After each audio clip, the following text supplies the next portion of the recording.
Hey there folks, welcome to Spectrum Pulse. We talk about movies, music, art, and culture. And today we're going to be talking about movies for a change. We're going to talk about 3 movies released in the past year that I liked a great deal. 3 2013 films that came from different directors, had different cast, released at different points throughout this year, and received vastly different critical appraisals. One of them came from cinematic junk food director Michael Bay, guilty of the Transformers movies and all manner of other garbage cinema. One came from Martin Scorsese, responsible for Goodfellas, Raging Bull, The Departed, and one of the men most responsible for transforming Leonardo DiCaprio into a movie star. And the final one you probably haven't heard of, came from Harmony Korine, a film school dropout whose last film was titled Trash Humpers, and who can be blamed for writing the script of atrocities like Ken Park. Now the movies I'm talking about are Pain and Gain by Michael Bay, The Wolf of Wall Street by Martin Scorsese, and Spring Breakers by Harmony Korine. And they all exist upon the exact same spectrum. That's right. These movies are mostly trying to do different things, but they exist in the same universe and they share a disturbing amount of common elements. And the moral outrage that was, in my opinion wrongly, hurled at all 3 films comes from the exact same place, as will the people who will love these films for all of the wrong reasons, at least wrong when it comes to the filmmaker's intentions. What, you don't believe me? Let's start with a basic plot synopsis of all 3 films. Pain and Gain, a trio of muscle-bound bodybuilders in Florida, decide to attack a rich businessman, torture him into signing over his wealth, achieve the hedonistic lives of their dreams, and when the situation escalates and the police begin to hunt them down, they sink into greater and greater acts of grotesque depravity to save themselves. The Wolf of Wall Street, an ambitious young stockbroker rises to the top through a barely legal and completely unethical penny stock money spinning scam and indulges in reckless drug-addled hedonism. And when the situation escalates and the police start to hunt him down, said stockbroker does everything in his power to thwart them and sinks to greater and greater acts of grotesque depravity in order to save himself and his colleagues from prosecution. Spring Breakers. 4 teenage girls rob a chicken shack to finance a trip to the spring break celebrations in Florida, where they indulge in the hedonistic thrills of their dreams. When they're arrested, they are sprung from jail by a criminal who convinces them to sink to deeper and deeper acts of criminal grotesque depravity in order to save their dreams. In other words, spring break forever. Now, when broken down on a very basic level, none of these plots are all that complex. Plot really doesn't matter in these films. We're not talking about Christopher Nolan here. The intricate details, they don't matter. Hell, Leonardo DiCaprio's character in Wolf of Wall Street frequently breaks the fourth wall and says right to the camera, we don't need to know all the little financial details, only that he was going to make a disgusting amount of money swindling people that trust him. That's mostly because all 3 of these films are what I like to call montage movies. They work in showing broad, flashy scenes of depravity over and over again in a loosely connected narrative. All 3 films are linked to an instigating crime, the characters reaping the rewards of that crime in explicit detail, and when consequences come a-calling, the characters do whatever it takes to preserve their version of paradise. All 3 of these films are on a larger scale about the American excess, the perversion of the American dream into something ugly and offensive, and yet somewhat captivating on a very basic primal level, at least initially. Now, none of the characters in these films are all that intelligent either, and one could definitely make the argument that these films are putting forward that intelligence matters less and less in comparison with street smart instincts and the ability to lie your ass off. Both Pain and Gain and Wolf of Wall Street are set in the early to mid 90s and feature the gleeful excess that managed to survive the 80s and explode in American society at large in the following decade. And while Spring Breakers features the children who grew up in that time period and who are undoubtedly influenced by its culture, mostly coming from their parents. Going further, both Wolf of Wall Street and Pain and Gain feature instigator characters, Matthew McConaughey in the first and Ken Jeong in the second, who push and guide the protagonist into action. Spring Breakers really doesn't have that character, but that's because of a larger societal push, one you could argue was evident in all 3 movies. It's a promise of partying and fun that they are convinced they deserve. You know what? In fact, if you go back through the script, all 3 of the protagonists are convinced they deserve the raw excess they have so justly earned. They deserve success. They have earned their paradise on earth, and they will have to fight like like hell to hold on to it. So let's go a little bit deeper, shall we? All three films are shot with a hot, bright, vibrant Technicolor palette, high saturation and lots of bright color. The camera in all three movies darts around and drops into demented Dutch angles rather frequently, and all manners of excess and debauchery are on the screen. Drugs, stacks of cash, and frequent nudity, all exploding in your face with purposefully indecent exposure. It's shocking, it's jarring, and for the most part, it can be downright disgusting. But as the films continue, you as the audience slowly get used to it. Even as the debauchery ramps up, your mind begins to click into the mindset of the protagonist, what they see. And those greater shocks only sustain the emotional response, not really heightening it. One can make the argument that these films were shot like pornography, and that's part of the point from the filmmakers. It's looking to desensitize you, showing the cinematography the addiction taking hold, showing the character's excess is ramping up because everything else just becomes so much boring in comparison. And thus, each film rises to greater and greater acts of depravity, from the mass murder in Spring Breakers to the dismemberment and murder in Pain and Gain to pretty much the entire third act of Wolf of Wall Street. But whenever the characters' motivations begin to slip, their hesitations or doubts start to creep in, whenever the depression begins to rise to the surface, the colors wash out, and the costumes get darker, and the camera doesn't seem to move around as much, and the characters are shown as a whole lot darker. From the audience perspective, probably a whole lot more real. And in every single film, we get little outbursts, showing the nervous fury looking right below the surface of all three protagonists. The girls in Spring Breakers at the gas station parking lot, acting out the fury that was lurking right below the surface that they tried to stifle when they robbed the chicken shack. Mark Wahlberg destroying the barbecue and Pain and Gain when his plans started to fall apart and when people insult his intelligence. And then Leonardo DiCaprio screams abuse and sexual violence against the wife that he now despises near the end of Wolf of Wall Street. All three of these films reveal characters that we've seen as protagonists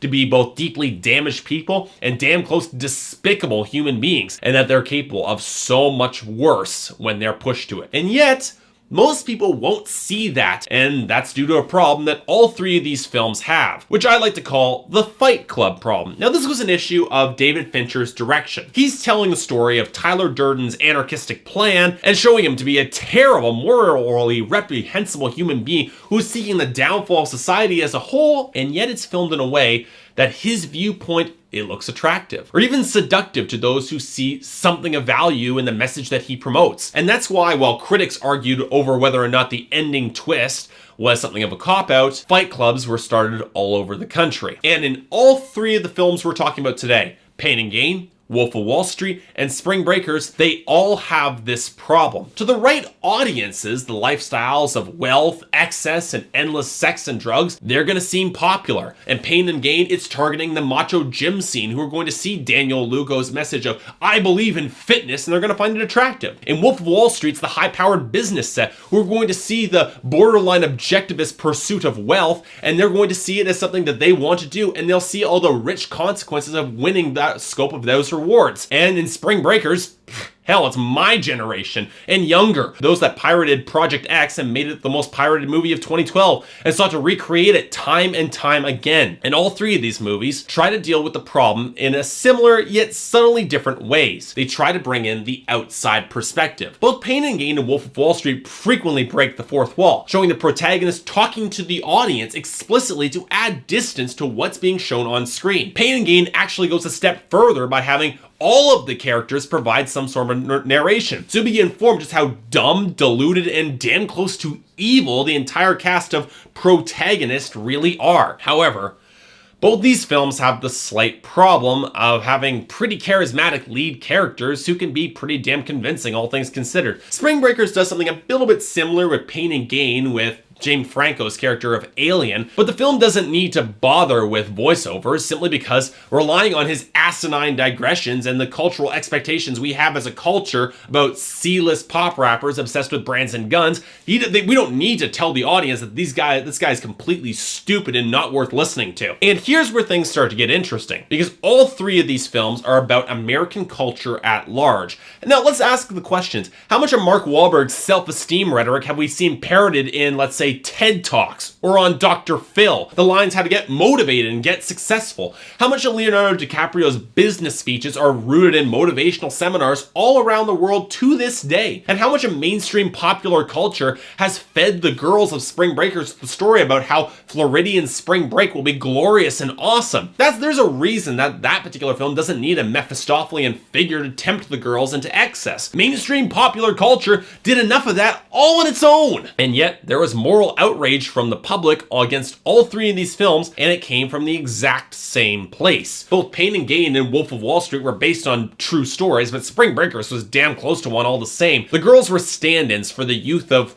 my generation who want that sort of level of primal release, and I wouldn't be surprised if there was a story somewhere across the United States where analogous events to Spring Breakers actually happened. But for the stories that were explicitly true or based upon loose adaptations of real events, people were riled up because they didn't want to see characters they knew to be villains revel and profit for their crimes, especially not to be seen in the vein of comedy. So I'd like to congratulate everybody who had any of that degree of moral outrage towards these films. But you're directing your outrage at the wrong people, because these films aren't doing anything that American culture at large hasn't explicitly or implicitly condoned. Your system produced the situations where intellect was devalued and terrible people could get away with monstrously indecent behavior in the name of profit and success, where they can make obscene wealth by exploiting others and not really suffering the same consequences. And that's the indictment all three filmmakers are making. Michael Bay, Martin Scorsese, and Harmony Korine are pointing at the same root problem and only addressing it in subtly different ways. And all three films are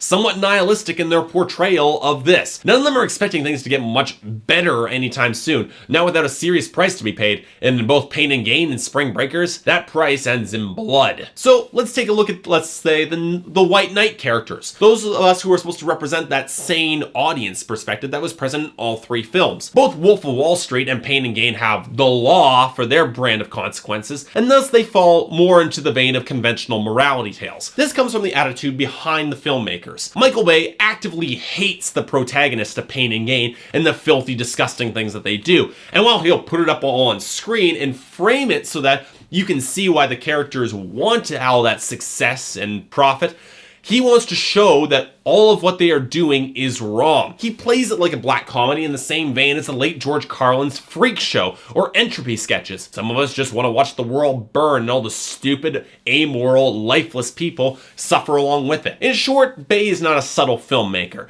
and while his message is more strikingly obvious, he doesn't quite reach high enough to elevate Pain and Gain into something more with more subtext, arguably making it the weakest of the three films. Now, Wolf of Wall Street, on the other hand, is a bit more murky, mostly to its credit. Scorsese knows that the sick things that DiCaprio and his colleagues do in the film, they're wrong, but he wants to show exactly how it can be attractive and seductive enough to drive a culture, possibly off a cliff. His framing is more ambiguous intentionally, and it follows along the same style as Goodfellas. He's forcing the audience not just to be shocked, but to follow the same seductive path DiCaprio's character travels in all of its lurid detail. It shows how Kyle Chandler's FBI character's job is devalued by society in comparison with DiCaprio's attempts to achieve wealth and success. And the scene of Chandler's character alone on a grubby subway while DiCaprio is playing tennis in an Arizona prison, well, that says plenty all on its own. And what might be one of the most revealing shots in the entire movie is the final scene,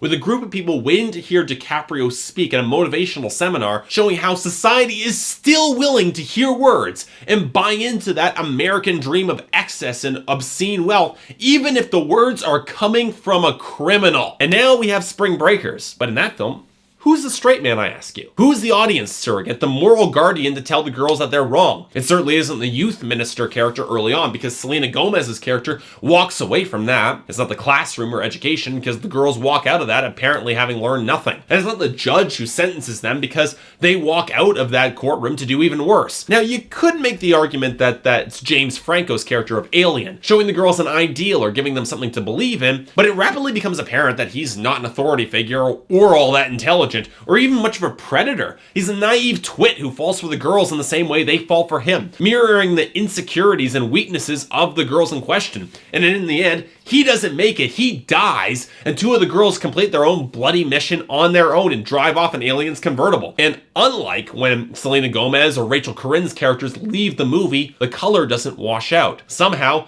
they found some sort of victory in bloodshed. And really, they are what Corinne wanted to show as the audience perspective. Now, this implies a few important things. For one, it's a film about confronting failed cultural expectations and making something out of what's left without succumbing to hopelessness or the inevitable cost of those actions. The moral guardians of the past, religion, reason, law, they failed these girls and the generation they represent. You want moral outrage? Aim it at the society at large who spent so much time telling Generation Y, my generation, that as kids that they were going to grow up and be big stars, they were going to change the world, that they deserved to be stars. And then when they grew up entitled and spoiled and demanding, said parents and teachers and promoters of that culture branded them as the me generation and then threw them under the bus with a situation that was far worse than anything they had to face. What's important to note is the difference in framing. Like in all of his films, Harmony Korine empathizes with his characters, something that Scorsese and Michael Bay don't do, almost to a disturbing degree in Korine's case. And unlike Wolf of Wall Street or Pain and Gain, he doesn't entirely blame the protagonists for the things that they do.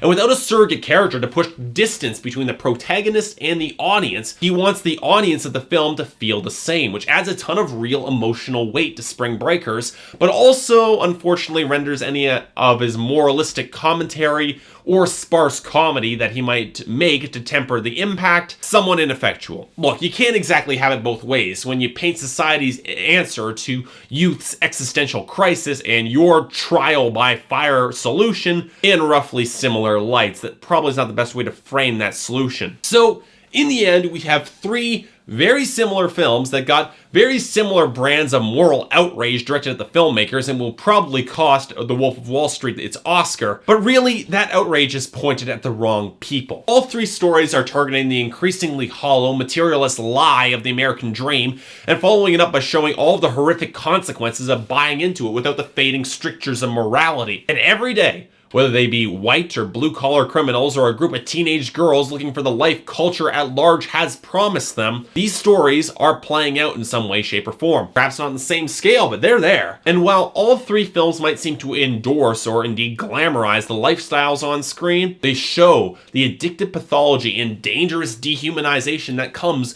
with succumbing to base animal instincts when society tells you that there's no greater purpose beyond that. So look, folks, don't demonize Michael Bay, Harmony Korine, or Martin Scorsese for pointing out how twisted and wrong it is that so many have bought into the American dream and the terrible things that they do to get to it. After all, don't silence the messengers when they carry in the cold, brutal truth, even if you don't want to hear it.